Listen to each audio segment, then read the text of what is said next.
Job chapter 16. Job said, I have often heard this, and it offers no comfort. So why don't you keep quiet? What's bothering you? If I were in your place, it would be easy to criticize or to give advice. But I would offer hope and comfort instead. If I speak, or if I don't, I hurt all the same. My torment continues. God has worn me down and destroyed my family. My shriveled up skin proves that I am his prisoner. God is my hateful enemy, glaring at me and attacking with his sharp teeth. Everyone is against me, they sneer and slap my face. And God is the one who handed me over to this merciless mob. Everything was going well, until God grabbed my neck and shook me to pieces. God set me up as the target for his arrows, and without showing mercy, he slashed my stomach open, spilling out my insides. God never stops attacking, and so, in my sorrow I dress in sackcloth and sit in the dust. My face is red with tears, and dark shadows circle my eyes, though I am not violent, and my prayers are sincere.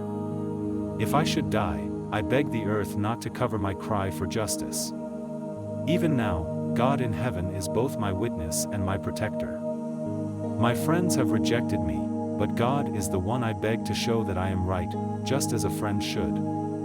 Because in only a few years, I will be dead and gone. Job chapter 17. My hopes have died, my time is up, and the grave is ready. All I can see are angry crowds, making fun of me. If you, Lord, don't help, who will pay the price for my release? My friends won't really listen, all because of you, and so you must be the one to prove them wrong. They have condemned me, just to benefit themselves, now blind their children. You, God, are the reason I am insulted and spit on. I am almost blind with grief, my body is a mere shadow. People who are truly good would feel so alarmed, that they would become angry with my worthless friends. They would do the right thing, and because they did, they would grow stronger. But none of my friends show any sense. My life is drawing to an end, hope has disappeared. But all my friends can do is offer empty hopes. I could tell the world below to prepare me a bed. Then I could greet the grave as my father and say to the worms, hello, mother and sisters. But what kind of hope is that? Will it keep me company in the world of the dead? Job chapter 18. Bildad from Shua said, how long will you talk? Be sensible. Let us speak. Or do you think that we are dumb animals? You cut yourself in anger. Will that shake the earth or even move the rocks? The lamps of sinful people soon are snuffed out, leaving their tents dark.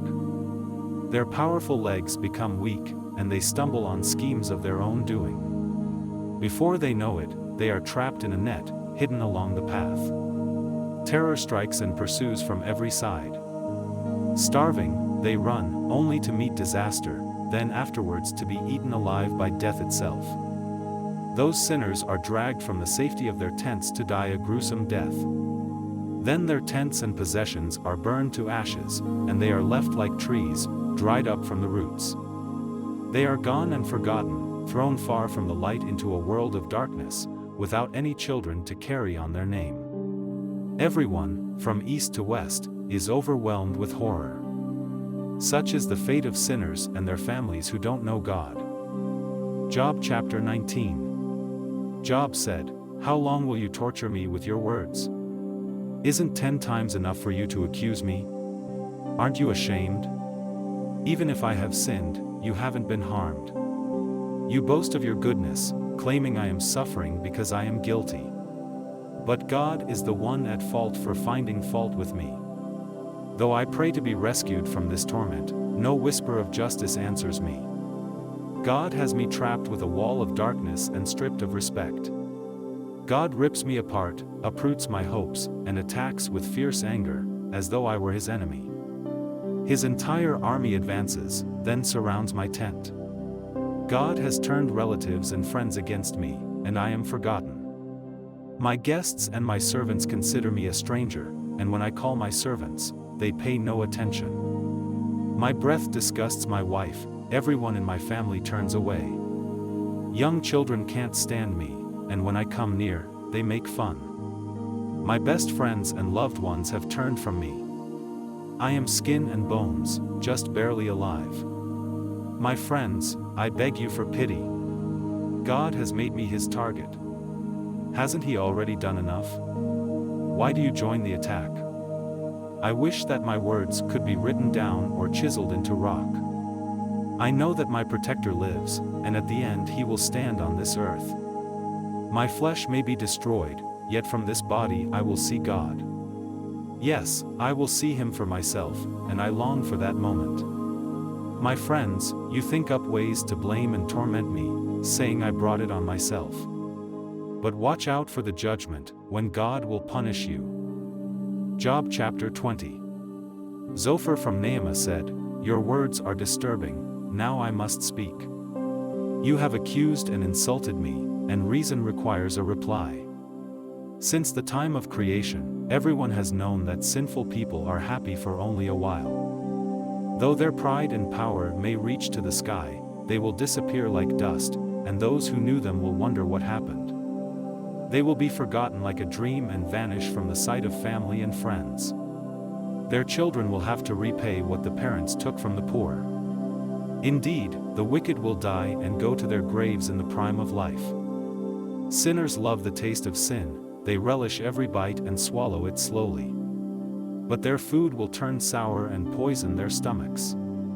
Then God will make them lose the wealth they gobbled up. They will die from the fangs of poisonous snakes and never enjoy rivers flowing with milk and honey. Their hard work will result in nothing gained, because they cheated the poor and took their homes. Greedy people want everything and are never satisfied. But when nothing remains for them to grab, they will be nothing. Once they have everything, distress and despair will strike them down, and God will make them swallow his blazing anger. While running from iron spears, they will be killed by arrows of bronze, whose shining tips go straight through their bodies. They will be trapped by terror, and what they treasure most will be lost in the dark. God will send flames to destroy them in their tents with all their property. The heavens and the earth will testify against them, and all their possessions will be dragged off when God becomes angry. This is what God has decided for those who are evil.